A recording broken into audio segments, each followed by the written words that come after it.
Ce journal vous est offert par le FPI, Fonds des promotions de l'industrie, votre partenaire privilégié pour la réussite de vos projets.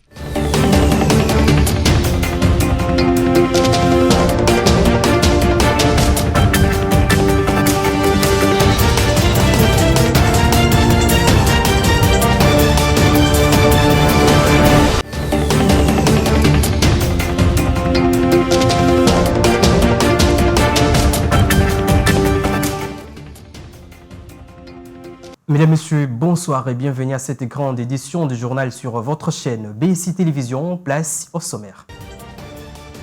Les travaux marquant la 9e session de la commission technique mixte en matière de frontières entre la République démocratique du Congo et la République du Congo-Brazzaville se poursuivent pendant 2 jours à Kinshasa. Vous suivrez un extrait du discours du vice-premier ministre, ministre de l'Intérieur, Jacques Chabani, lors de l'ouverture de ces assises.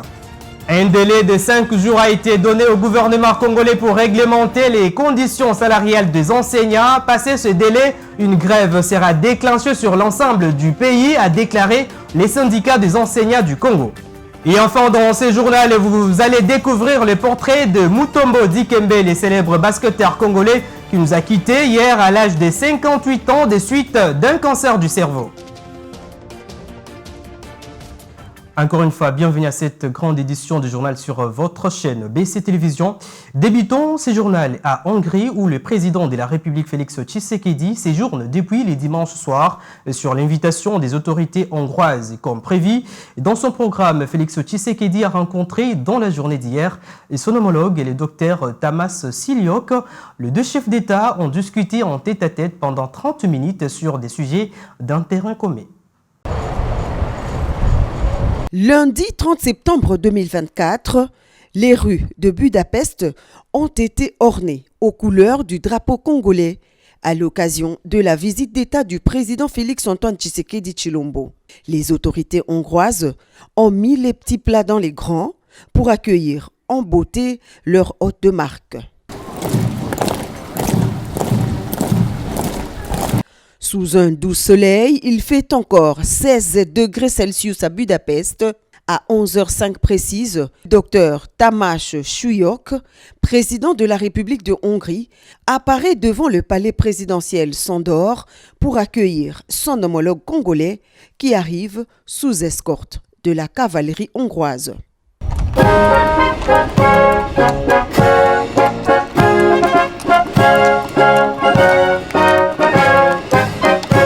Poignées de main, hymnes nationaux des deux pays et tapis rouge. Toute la solennité de ce rituel républicain marque l'importance de cette visite d'État. Le président Félix-Antoine Tshisekedi Tshilombo et son homologue passent les troupes en revue avant de se faire présenter quelques membres de la délégation officielle. Les deux chefs d'État se sont ensuite retirés pour un tête-à-tête d'une trentaine de minutes. Une rencontre historique entre le président de la République démocratique du Congo et son homologue hongrois qui confirme un renforcement de la coopération bilatérale entre les deux pays. Les échanges ont porté sur les sujets d'intérêt commun et les pistes de coopération entre Kinshasa et Budapest.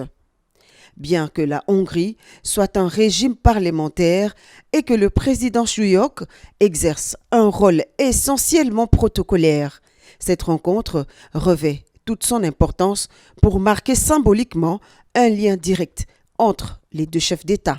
C'est une journée bien chargée pour le président Félix-Antoine Tshisekedi Tshilombo. Après le palais présidentiel, son cortège a pris la direction du bâtiment abritant le siège du Parlement hongrois. Ici, le chef de l'État a été reçu par László Kövér, président de l'organe législatif hongrois, une institution monocamérale avec 199 élus, nombre issu d'une réduction de moitié de l'ancien Parlement suite à la dernière révision constitutionnelle intervenue le 8 mars 2024. Selon le calendrier politique hongrois, c'est ce lundi qu'avait lieu la rentrée parlementaire ici à Budapest. Un événement qui coïncide avec la visite du président congolais convié à visiter ce bâtiment chargé d'histoire à travers une visite guidée de quelques minutes. Le Parlement hongrois, un chef-d'œuvre de l'architecture néo-gothique, c'est l'un des bâtiments parlementaires les plus majestueux d'Europe. Il s'agit du troisième plus grand parlement au monde, derrière celui de Roumanie et de l'Argentine. Construit entre 1884 et 1902, le Parlement de Budapest a été la plus grande construction de son époque. Il compte 691 pièces et mesure 268 mètres de long et 118 mètres de large. La salle de la coupole, où sont exposées plusieurs statues des rois de Hongrie, constitue un des joyaux de cette magnifique bâtisse. Dernière étape de la visite du chef de l'État au Parlement hongrois, la statue de Saint-Étienne, premier roi de Hongrie. Une vitrine abrite quelques-unes de ses affaires personnelles, comme sa mythique couronne, symbole de souveraineté et de la royauté à l'époque.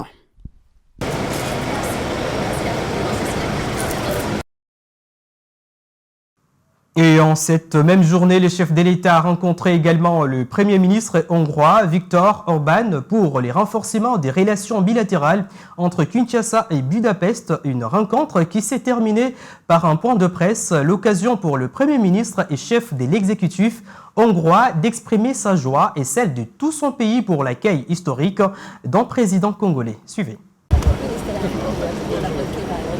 La Hongrie est un pays à régime parlementaire. Ça veut dire qu'ici, le Premier ministre a un rôle central dans le fonctionnement de l'État.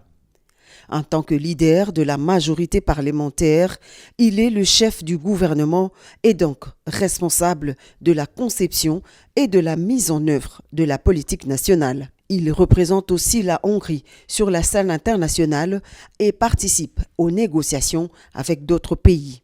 Bref, en Hongrie, le Premier ministre exerce donc une influence significative sur la vie politique, économique et sociale de la nation. Et voilà pourquoi la rencontre de ce lundi entre le président de la République Félix-Antoine Tshisekedi Tshilombo et le Premier ministre hongrois Viktor Orbán avait un caractère spécial de premier plan pour favoriser le rapprochement entre nos deux nations. Cette rencontre s'inscrit dans le cadre du renforcement des relations bilatérales entre Kinshasa et Budapest. Le tête-à-tête d'une demi-heure a été suivi d'une séance de travail de près d'une heure avec leur délégation restreinte. Ensuite, les deux dirigeants ont animé conjointement un point de presse. Viktor Orbán s'est dit satisfait de cette première visite d'un chef d'État congolais à Budapest.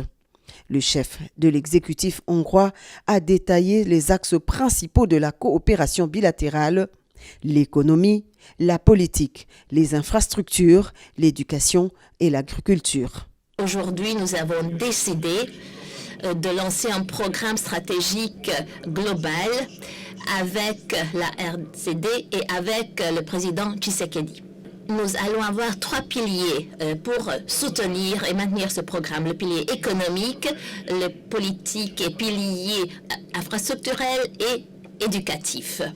De son côté, le président congolais Félix-Antoine Tshisekedi Tshilombo a évoqué une journée historique et s'est dit fier d'être le tout premier chef d'État congolais à être invité par les autorités hongroises.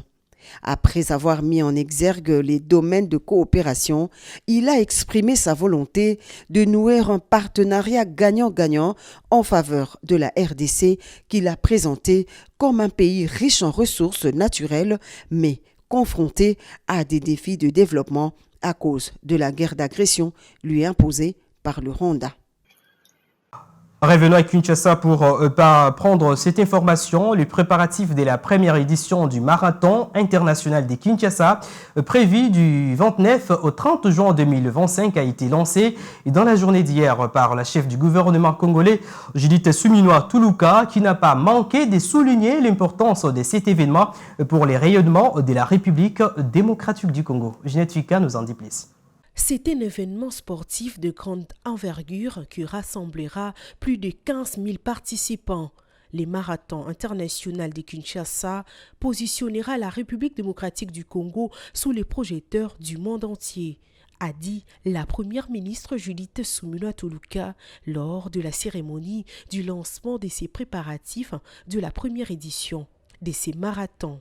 Le Marathon international de Kinshasa est un événement qui positionnera, comme cela a été dit d'ailleurs, la République démocratique du Congo sous les projecteurs du monde entier. Ce marathon deviendra la carte postale de notre pays, montrant à tous la beauté, la diversité et le dynamisme de notre capitale. À cette occasion, Kinshasa deviendra le centre d'attention mondial, un véritable carrefour où se croiseront des athlètes de renom, des visiteurs internationaux et des passionnés de sport. Le ministre du Sport et Loisirs Didier Boudimou, présent dans la salle, a signalé que la tenue de ces marathons va marquer le début d'une diplomatie sportive du pays. La promotion et le développement de nos talents à travers les sports, nous permettant ainsi de nous inscrire de manière impactante dans cette nouvelle industrie mondiale. L'organisation de ce marathon est l'une des preuves tangibles de cette nouvelle dynamique sportive et de notre engagement à élever le sport congolais. Notons que ceci s'inscrit dans le cadre du programme d'action du gouvernement pour promouvoir la santé et le développement à travers le sport. Poursuivons ce journal. Les deux vice-premiers ministres de l'Intérieur, respectivement celui de la République démocratique du Congo, Jacquemain Chabani, et celui du Congo-Brazzaville, Raymond Zéphirin, ont ouvert la 9e session de la commission technique mixte sur la délimitation et la démarcation des frontières de deux pays. Pendant 2 jours, des experts de ces deux pays vont travailler sur des questions relatives à la délimitation et à la démarche et la coopération transfrontalière. On écoute un extrait du discours de Jacquemain Chabani.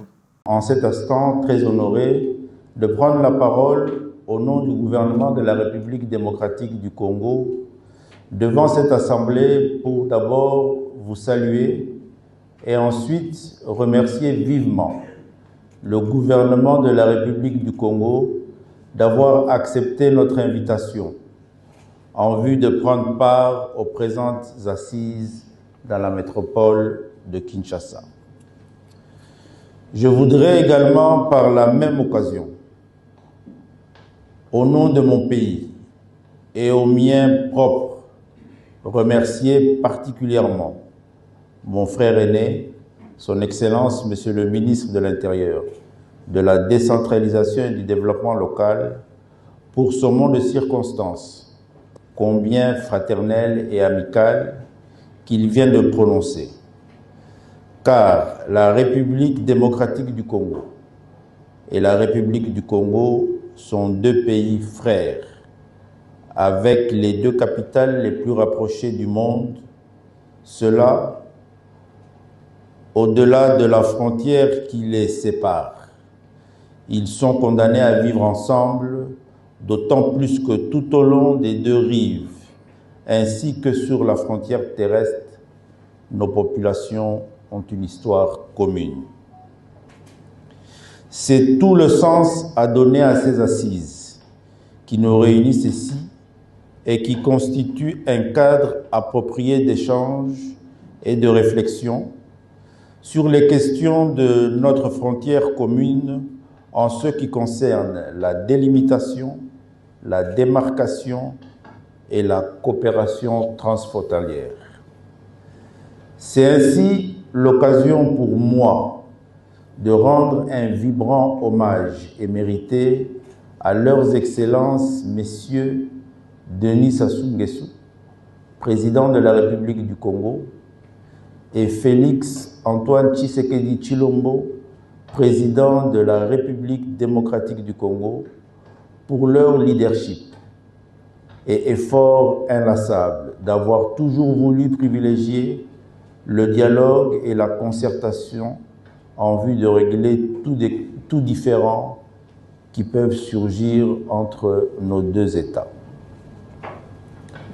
Excellences, Monsieur le Ministre, Excellences, Messieurs les ambassadeurs, comme vous le savez, nos deux pays partagent une frontière commune longue de 1550 km, dont 350 de frontières terrestres et 1200 de frontières liquides, sur le fleuve Congo et la rivière Ubangi. Cette frontière est régie par le protocole délimitant les frontières entre l'État indépendant du Congo et les possessions françaises dans la région de Manyanga, signé à Manyanga le 22 novembre 1885.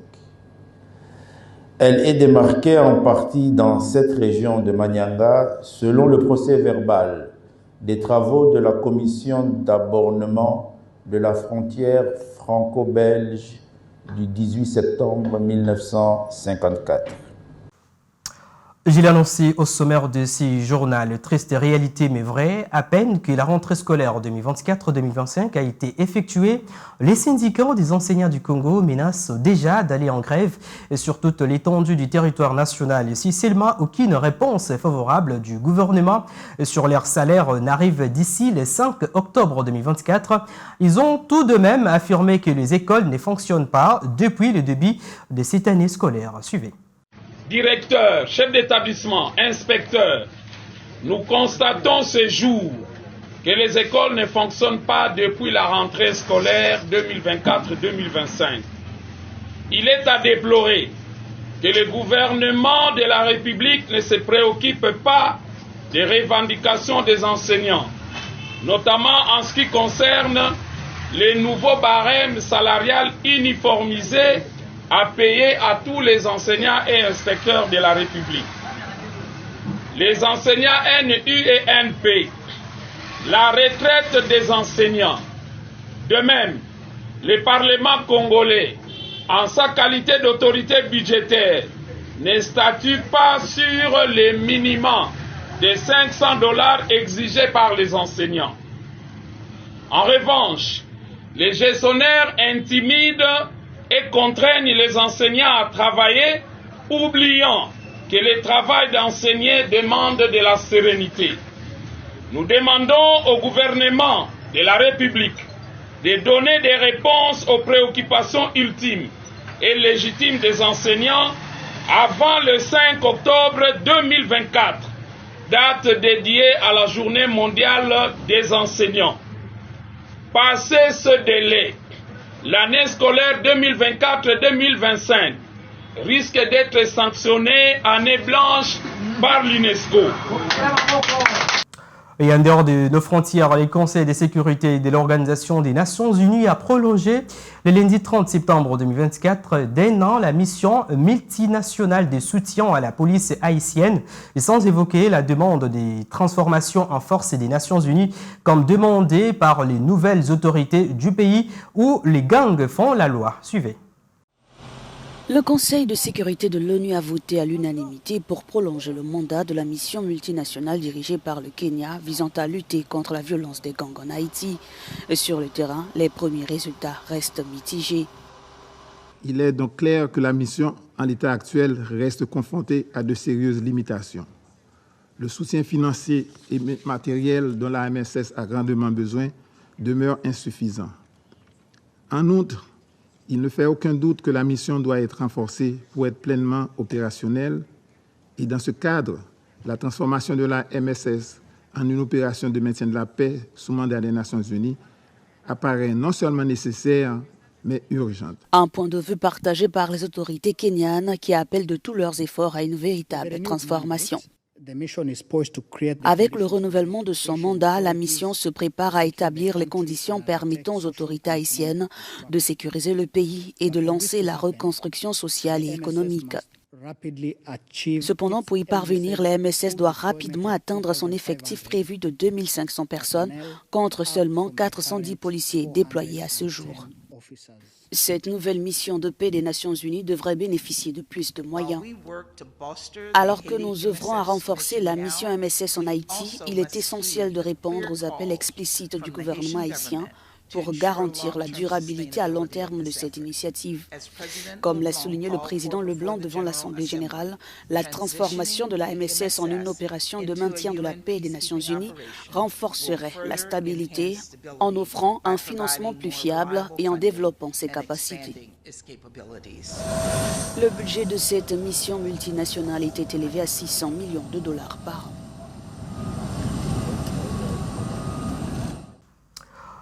Nous vous l'avons annoncé hier, les décès de la légende du NBA, Mutombo Dikembe, compté parmi les grands talents d'Afrique qui nous a quittés les derniers jours du mois de septembre à l'âge de 58 ans, après avoir fait la fierté de son pays qui est la République démocratique du Congo et de tout son continent en remportant 4 fois les titres de défenseur de l'année à NBA. Voici les retours sur son parcours dans ces portraits réalisés par Jeanette Fika et Patrick Koma. 58 ans s'écourent, car l'héritage qu'il laisse dans l'histoire du sport est énorme. Avec 2,18 mètres de hauteur et plus de 118 kilos, Jean-Jacques Dikembe Mutombo Polondo a impacté le monde pour sa performance au sport NBA. Les surnommé Mo Mutombo à cause de sa taille est né le 25 juin 1966 à Kinshasa, avant de partir aux États-Unis d'Amérique. Mutombo Dikembe a commencé sa carrière de basket au sein de l'équipe Onatra de Kinshasa ou Zaïre. Initialement destiné à devenir médecin, Mutombo Dikembe a étudié à l'université de Géorgetown où John Jobson le convainc de jouer dans l'équipe NCAA où il devient un excellent pivot. En 1991, Mutombo Dikembe est sélectionné en 4e position par les Knicks Jets où son jeu a impacté considérablement et il devient All-Star dès sa saison de rookie. C'est en 1996 qu'il rejoint les Hawks d'Atlanta avec lequel il continue ses prouesses défensives, est élu meilleur défenseur et ça à plusieurs reprises.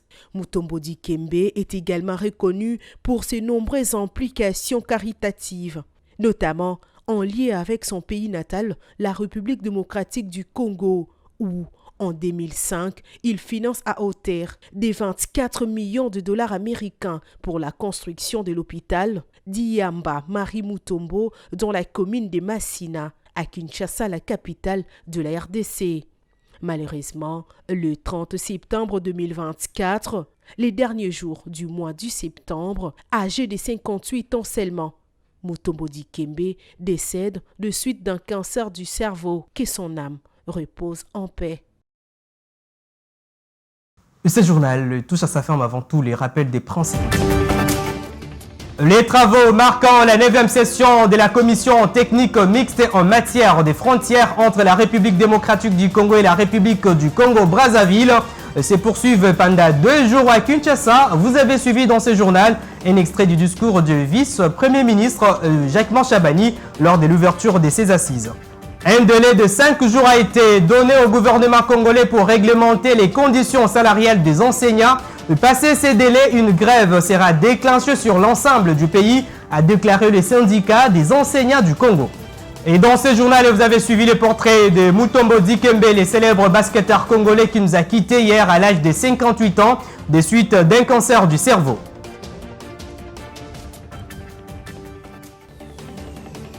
Mesdames, Messieurs, ce journal est complètement terminé. Merci de votre fidélité. Au revoir et à la prochaine.